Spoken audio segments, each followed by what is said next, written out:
வணக்கம் நண்பர்களே. இந்தியன் பாலிடிக்ஸில் முக்கியமான ஒரு 3 டாப்பிக்கை இந்த பதிவில் பார்க்க போகிறோம். முதல் டாபிக் என்ன பார்க்க போகிறோம் அப்படின்னா, அதிமுகவுடைய முன்னாள் அமைச்சர் செல்லூர் ராஜு அவர்கள் நேற்று ஒரு ஸ்டேட்மெண்ட் கொடுத்துருந்தாருல. என்னன்னா, பாஜக கிட்ட கேட்டு அதிமுகவுக்கு இவ்வளோ சீட்டு அப்படிங்கிற ஒரு சூழல் வந்துச்சுன்னா, அப்படி ஒரு நிலைமை வந்துச்சுன்னா நாங்கள்லாம் செத்து போயிடுவோம் அப்படின்னு சொல்லிட்டு செல்லூர் ராஜு அவர்கள் மதுரையில் நடந்த ஒரு நிகழ்ச்சியில் பேசியிருந்தாரு. பாஜக தான் எங்களுக்கு இவ்வளோ சீட்டு அப்படின்னு ஒதுக்கக்கூடிய நிலைமை வந்துச்சுன்னா நாங்கள் செத்து போயிடுவோம் அப்படின்னு பேசியிருந்தாரு.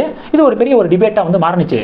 இப்போ பார்த்தீங்கன்னா, தமிழக பாஜகவுடைய மாநில தலைவர் அண்ணாமலை அவர்கள்ட்ட இது குறித்து கேள்விகள் கேட்கப்பட்டிருக்கு. மறுபடியும் அதிமுகவோடு கூட்டணி அமைப்பதற்கு வாய்ப்புகள் இருக்கா அப்படின்னு சொல்லிட்டு கேள்வி கேட்கப்பட்டிருக்கு. அதற்கு அண்ணாமலை நறுக்குன்னு ஒரு பதில் சொல்லியிருக்காரு.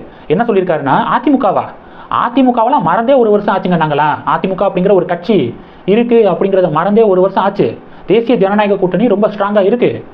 இந்த என்டிஏவோட தான் 2026 தேர்தலை நாங்கள் சந்திக்க போகிறோம் அப்படின்னு சொல்லிட்டு மறுபடியும் கான்ஃபிடென்ட்டாக அண்ணாமலை அவர்கள் பேசியிருக்காரு. மேபி அந்த என்டிஏல அதிமுக உள்ள வருவதற்கான சான்ஸ் இல்லை. இப்போதைய அரசியல் நிலவரப்படி அதிமுக உள்ள வருவதற்கான வாய்ப்பே இல்லை. ஏன்னா சமீபத்தில் மத்திய உள்துறை அமைச்சர் அமித்ஷா அவர்கள் டெல்லியில் அண்ணாமலையை சந்திக்கும் போது அதிமுகவை இந்த 2026 அசம்பிளி தேர்தலில் 3வது இடத்திற்கு தள்ளணும் அப்படின்னு சொல்லிட்டு ஒரு அசைன்மெண்ட்டை கொடுத்துருக்காரு அப்படிங்கிற ஒரு செய்தியை சமீபத்தில் கேள்விப்பட்டிருப்போம். அப்போது என்டிஏல அதிமுக உள்ள வருவதற்கான சான்ஸ் கிடையாது.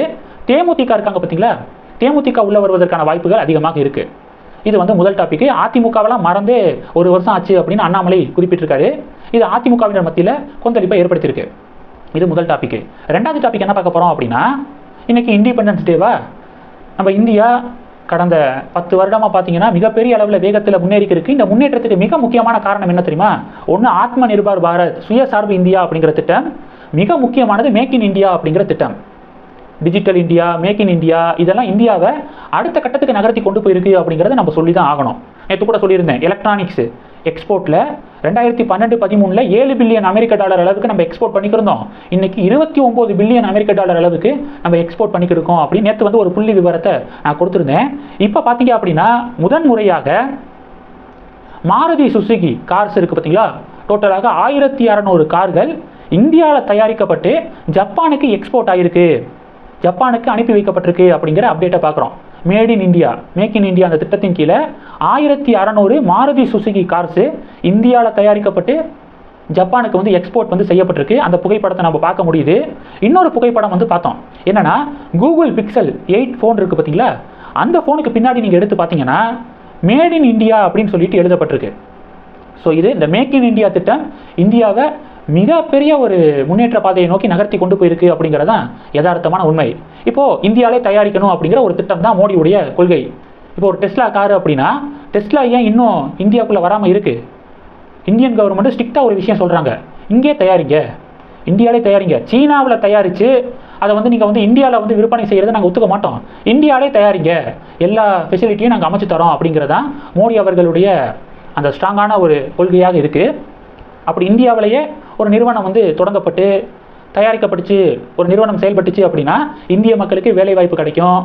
அதனுடைய ரா மெட்டீரியல்ஸ்லாம் இந்தியன் மார்க்கெட்டில் தான் வாங்குவாங்க. அப்போ பொருளாதாரம், எக்கானமி நல்லா இந்தியாவில் டெவலப் ஆகிறதுக்கு வாய்ப்பு இருக்குது. அதுதான் மேக் இன் இந்தியா இந்த திட்டத்துடைய பின்னணியே இதுதான். ஓகே, நல்ல ஒரு பாசிட்டிவான குரோத்தை நோக்கி நம்ம இந்தியா நகரத்துக்கு இருக்குது அப்படிங்கிறத பார்க்குறோம். மகிழ்ச்சியான செய்தி. இது point number 2. Topic number 2. Topic 3 என்ன பார்க்க போகிறோம் அப்படின்னா, சுதந்திர தினம். இன்னைக்கு சுதந்திர தினமா கவர்னர் என்ன பண்ணுவார் அப்படின்னா, அரசியல் கட்சிகளுக்கு தேநீர் விருந்து கொடுப்பாரு.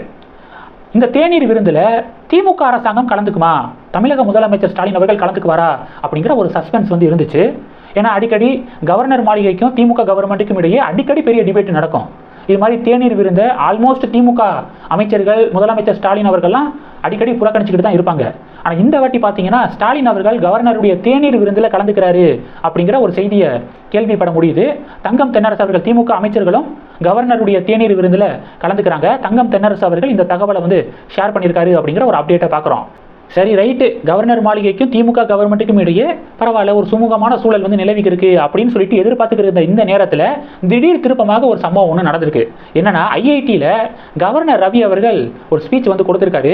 அது திமுகவினர் மத்தியில் மிகப்பெரிய ஒரு அதிர்ச்சியை ஏற்படுத்தியிருக்கு, கடுப்பை ஏற்படுத்தியிருக்கு அப்படிங்கிற ஒரு அப்டேட்டை பார்க்குறோம். அப்படி கவர்னர் என்ன பேசியிருக்காரு, என்ன சொல்லியிருக்காருன்னா, நம்ம தமிழக மீனவர்கள், இந்திய மீனவர்கள் இன்னைக்கு எவ்வளோ பிரச்சனையை ஃபேஸ் பண்ணிட்டு இருக்காங்க. நம்ம தமிழக மீனவர்கள் மீது தாக்குதல் நடத்தப்படுறதுக்கும், நம்ம மீனவர்களுடைய படகுகள் மீது தாக்குதல் நடத்தப்படுறதுக்கும் என்ன தெரியுமா காரணம்? கச்சத்தீவு இலங்கைக்கு வந்து தாரை வார்க்கப்பட்டுச்சு பார்த்தீங்களா, இதுதான் முக்கியமான காரணம் அப்படின்னு சொல்லிட்டு கவர்னர் ஐஐடியில் பேசியிருக்காரு. அடுத்து என்ன பாயிண்ட் சொல்லியிருக்காருன்னா, திராவிட சித்தாந்தம் இருக்கு பார்த்தீங்களா, திராவிட சித்தாந்தம் நாட்டை துண்டாட விரும்புகிறது அப்படின்னு சொல்லிட்டு ஒரு பாயிண்ட் வந்து பேசியிருக்காரு. இந்த திராவிட சித்தாந்தம் இந்தியாவை மதசார்பற்ற நாடாக அவங்க வந்து கருதலை, இந்தியாவை மதசார்பற்ற செக்யூலர் கண்ட்ரியாக திராவிட சித்தாந்தம் கருதவில்லை, நாட்டை துண்டாட விரும்புகிறது அப்படின்னு சொல்லிட்டு கவர்னர் ஐஐடியில் வந்து பேசியிருக்காரு. அந்த செய்தி குறிப்புகள்லாம் இன்னைக்கு வந்து ரொம்ப பிரேக்கிங் நியூஸாக வந்து பார்க்கப்படுது. இப்போது திமுகவுக்கு வந்து தேநீர் விருந்தில் முதலமைச்சர் கலந்துக்கிறாரு அப்படின்னு சொல்லிட்டு திமுக அறிவிச்சிட்டாங்க. இப்போ இந்த நேரத்தில் இது மாதிரியான ஒரு பிரேக்கிங் நியூஸ் வந்து இருக்கு அப்படின்னு சொல்லிட்டு இப்போ திமுக பயங்கர ஒரு கவலையில் இருக்காங்க அப்படிங்கிற ஒரு அப்டேட்டை பார்க்குறோம். இந்த 3 டாபிக்ஸை பற்றி உங்களுடைய பார்வைகளை மறக்காம கமெண்ட் பண்ணுங்க.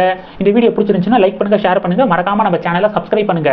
மேலும் நம்ம சேனலுக்கு சப்போர்ட் பண்ணணும் அப்படின்னு ஆசைப்பட்டீங்கன்னா நான் பேசக்கூடிய வீடியோக்கு கீழே நன்றி அப்படிங்கிற ஆப்ஷன் இருக்கு, அதை கிளிக் பண்ணி உங்களால் முடிந்த தொகையை சேனல் வளர்ச்சிக்காக கொடுத்து உதவி செய்யலாம்.